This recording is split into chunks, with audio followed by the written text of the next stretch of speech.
Hey Jay, I can hear you saying, this is supposed to be a bunch of guitar videos, so why don't you start off with a guitar? Well, you'll see why in a sec, but in the meantime...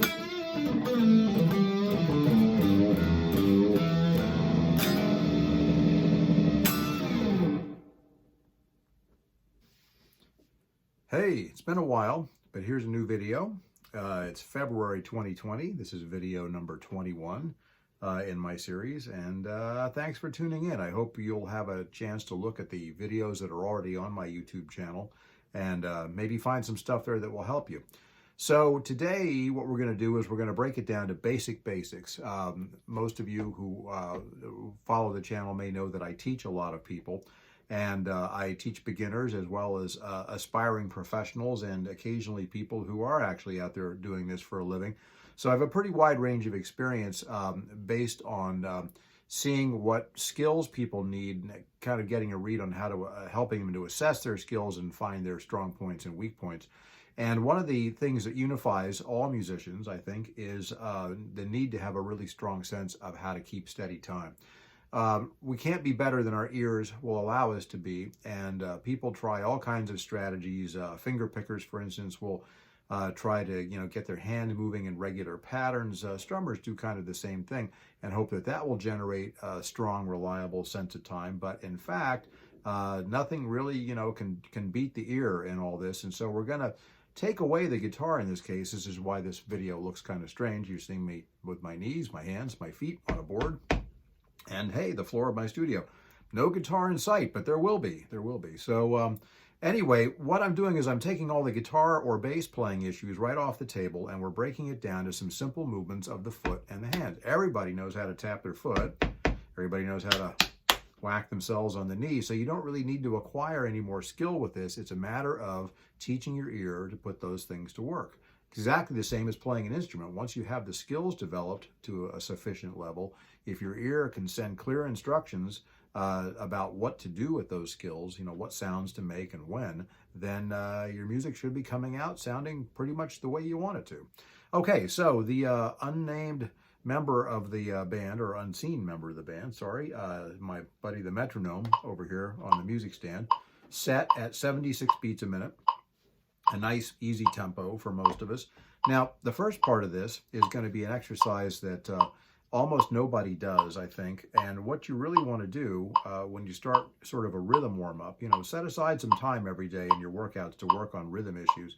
And just listen to the beat of the metronome and try to tap your foot to it steadily, of course. And what you're listening for is that everything is synced up.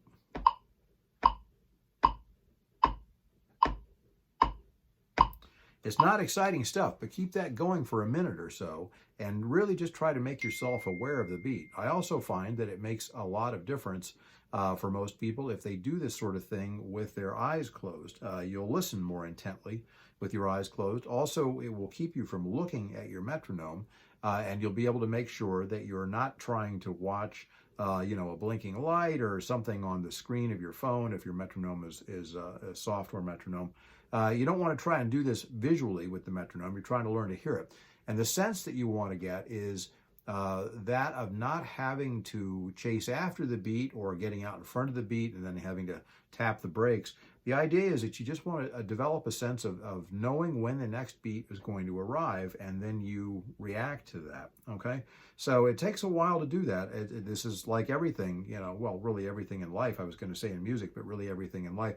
Some people will pick up the knack of that more easily than others, but we all need to work hard to develop it so that we can use it to guide our playing and make it easier for us to play with anybody else. Could be with a recording, other people, anybody you want to play with. You got to be able to lock on to that sense of time.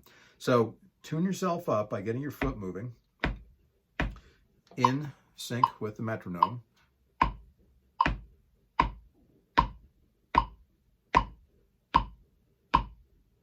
And just get so that you can keep that going. Okay, now, you probably won't hear my foot much with this. That's what the board is there for, because the foot on the carpet doesn't make much sound. But now what I'm going to do is I'm going to take you through a progression of quarter notes. That's one note per beat. Eighth notes, evenly spaced 2 notes per beat, and 16th notes, 4 evenly spaced notes per beat. We're in 4/4 time here, counting 4 beats per measure. Again, 76 beats per minute is our tempo. And so what you want to do after you get your foot going is get your hand to join in.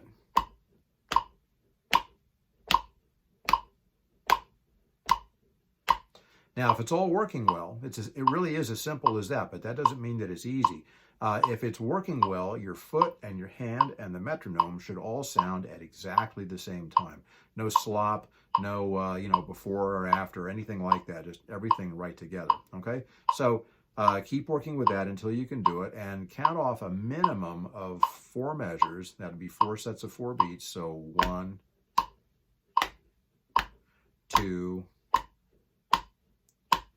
3, 4, like that. Make sure that you can keep that going, okay?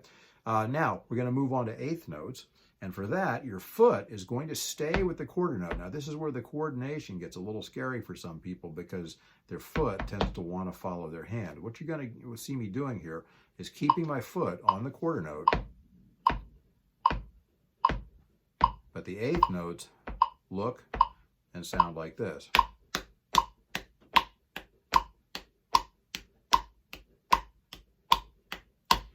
Again, it's one of those things. Some people pick it up right away. Some people practically, catch fire trying to get this to work right. So it is a coordination thing. We do have to be able, this sounds a little obscure maybe, we do have to be able to perceive rhythm on a couple of different levels when we're playing. We have to hear that basic pulse that unifies everybody who's playing. And then we have to be able to hear the rhythms that we want to play in the part that we're trying to connect to that basic pulse, trying to understand rhythmically what our contribution is going to be and how we have to handle the time to create that and make that happen. Okay, so what we've done so far is to create a transition from quarter notes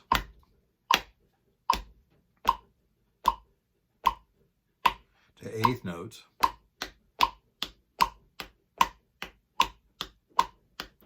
okay, but in the hand only, okay, the hand here standing in for the guitar or for the bass.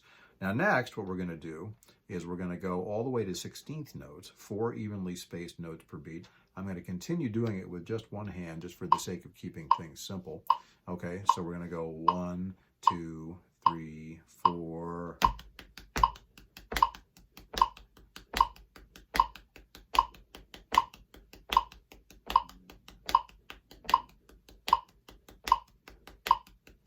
Okay, now if that feels fast to you when you're doing it, feel free to slow the tempo down on the metronome. Again, I'm at 76, but if you want to take it down to 66 or, at any place you want to, the idea is try to make things easy. It's also possible with the 16th notes to go ahead and begin to bring in your other hand. Now, I'm right-handed, so I'm obviously using my right hand over here to lead the way with all this stuff. But if you want to, you could do it like this. So quarter notes, all right hand, eighth notes, 16ths like this.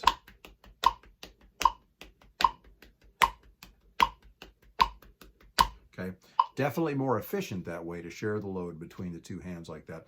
Again, that can be a thing that some people find confusing, trying to figure out when to hit with which hand. It really is just alternation, right, left, right, left.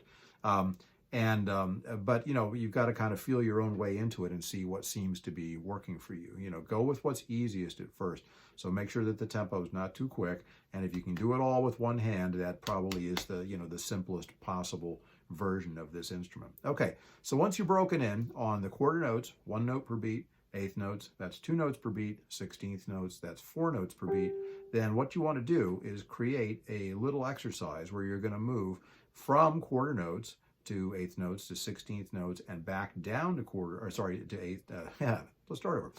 Quarter notes to eighth notes to 16th notes, back down to eighth notes, and then back down to quarters, and then repeat the cycle. What you'll hear me do is 2 measures of each one, okay? And then I'll call out the transitions just before I make them happen. So here we go. 1, 2, 3, 4 quarters.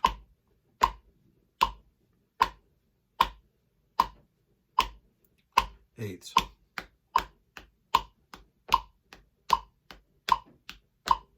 sixteenths,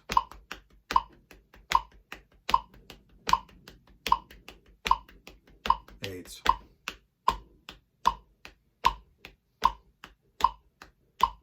quarters,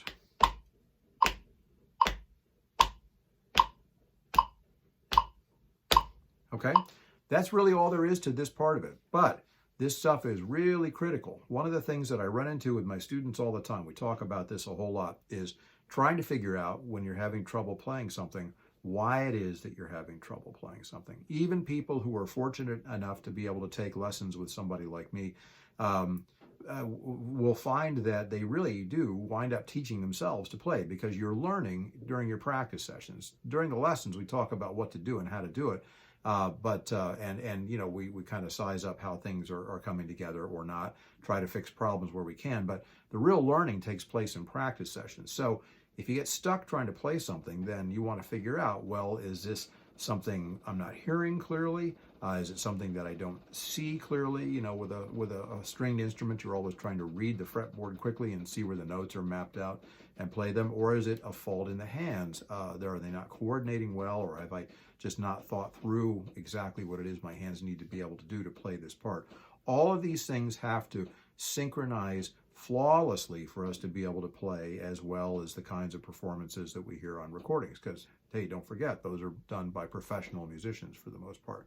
So when we do this stuff, the more you can kind of break the process down and use that to realize where the problem is happening, then that's a very valuable tool for learning. So in this case, as I said at the beginning of the video, we are eliminating anything to do with the guitar, and we're just going, you know, we're just hitting stuff to make sounds in time with the metronome, okay? And if we can get that going, then we can be pretty sure that the ear is doing a good job of being able to hear that steady beat and how to divide it up into eighth notes or 16th notes or whatever other subdivision we might be using. We'll talk about more of those in future videos.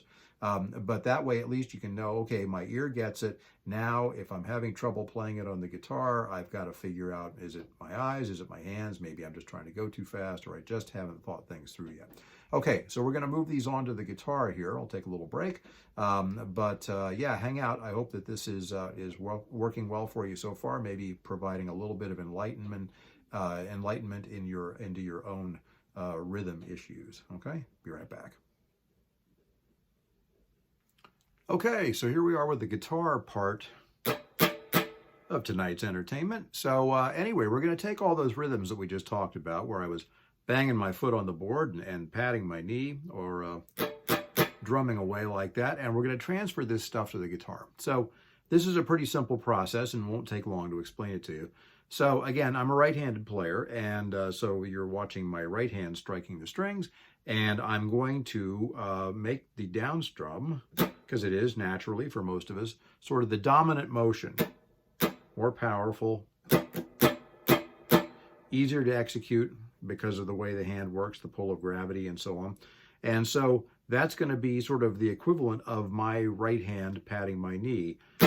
You'll see me when we get to the 16th notes combine some upstroke picking, which of course would correspond with what I was doing with my left hand when I was alternating right hand, left hand, right hand, left hand. Okay, so anyway, here's how this is going to work. The metronome, once again, still set at 76 beats a minute. So when you're doing quarter notes, you tap your foot. Now, you can't see my foot now, but just take my word for it, it's tapping. So the deal is that you're going to find that you are doing down strums on 1, 2, 3, 4.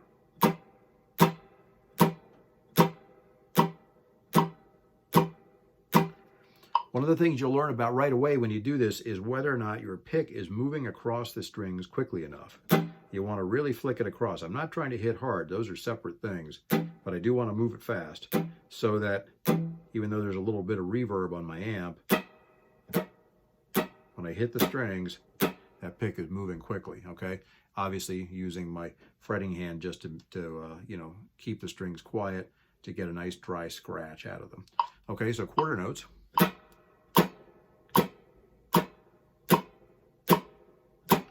Eighth notes. Now I'm going to continue doing these with all downstroke. So we're going to count 1, 2, 3, 4.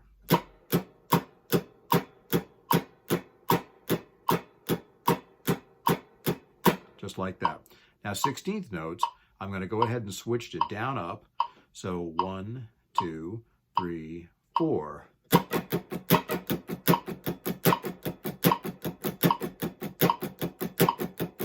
Okay, like that. So now if you wanted to, you could do it with all downstrokes. That's great practice, especially if you like heavier music where you're doing a lot of fast downstroking on power chords and stuff like that. So feel free to go ahead with that, but as the tempo gets quicker, you generally have to resort to being able to do down up. So that's certainly a skill that you want to polish and get very comfortable with. Okay, so following that same progressive strumming or, drumming exercise from the first half of the video, the way it would work out now when we do it like this, still following, again, 76 beats a minute for the tempo, 2 measures of each rhythm progressing from quarter notes to eighth notes to 16th notes, back down to eighths and back down to quarters, and then repeat the cycle over and over, okay? So it would work and sound like this. 1, 2, 3, 4 quarters.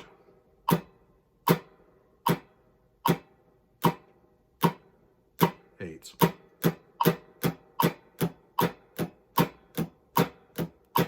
Sixteenths.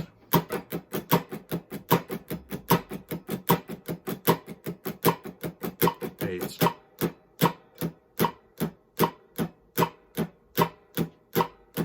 And quarters.